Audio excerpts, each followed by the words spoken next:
I have an obsession with nitpicking details in films and television. I can't control it or ignore it, and it's so ingrained in me as to fully spoil all attempts to be a passive viewer. I see when an actor jumps 3 feet to the left in a cut shot, a hand switches to a different position, breaking the fluidity, or an item vanishes, etc. And it drives me crazy each and every time. As I watched the news a few nights ago, I saw a continuity error that made absolutely no sense. And that's how this whole nightmare began. It was the local cheesy daily news as usual. A vague and neutral delve to politics and some local crime stories to keep you consuming and afraid. A fluff story about a child's last wish to donate all their charity money to rescuing puppies, yada yada yada. The final screw-off salute to end the broadcast is what caught my eye when it came earlier than expected. The reporter shuffled papers and then simply vanished. It was so subtle, I knew that something was off at first, without realizing exactly what. They were gone, off the table altogether, and I knew immediately this was a poorly seamed together jump cut. Something had been removed.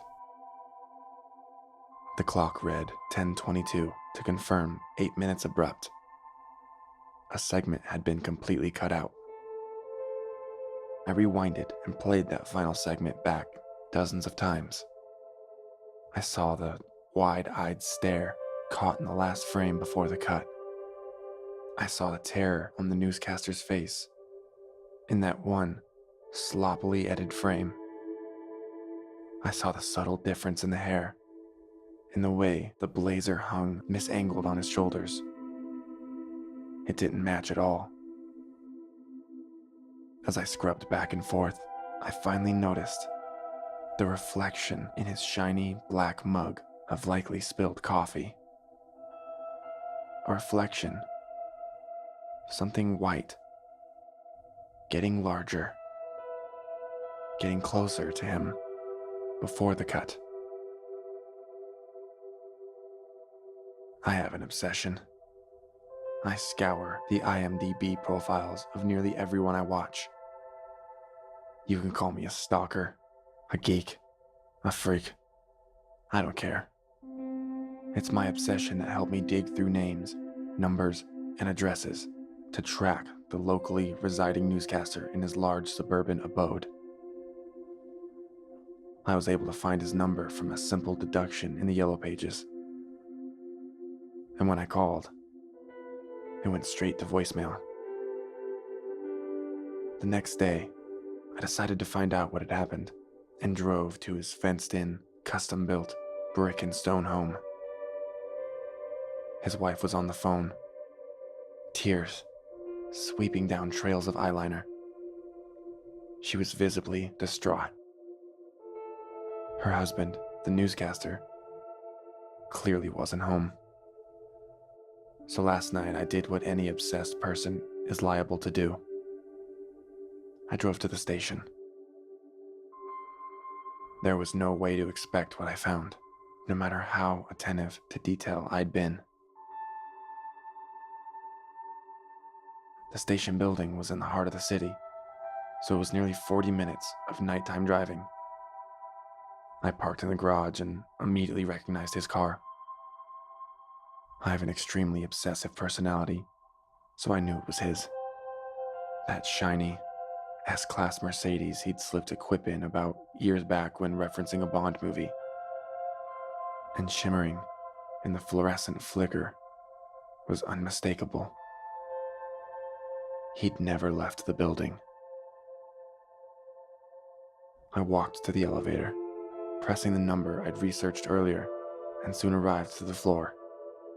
To those pale overhead lights in the empty hallway leading to the slightly ajar glass door to the network studio. The smell of death is unmistakable. A choking stench that painfully enters your lungs, forcing you to cough at the nauseousness of putrid bodily gases. The smell was unmistakable as I entered, and I needed to remove my jacket and press it hard against my nose to filter out the horrible odor.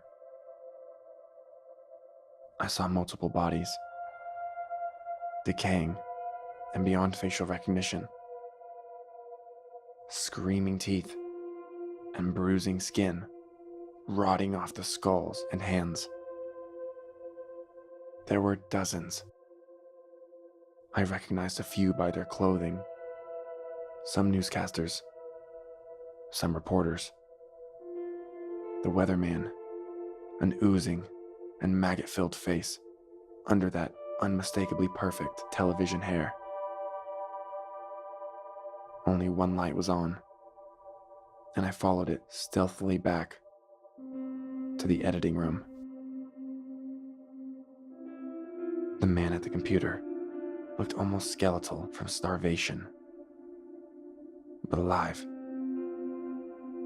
He'd been malnourished and emaciated to the point his body had been eating its own protein.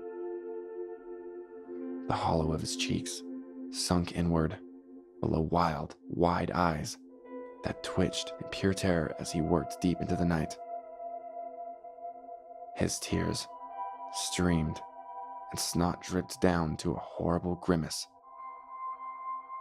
He appeared to have been working non-stop for days from his thick, purple eyelids, swollen and wet. The Scrubs timeline in his edit played back audio as he perfectly patched together sound bites, apparently to create tomorrow's news content covering the day's events. And that's when I noticed the thin, bony white hand with too few fingers reach to the back of his head, and finally saw it. It was a slim figure with soggy white skin that hung on the frame like wet paper towels on silverware.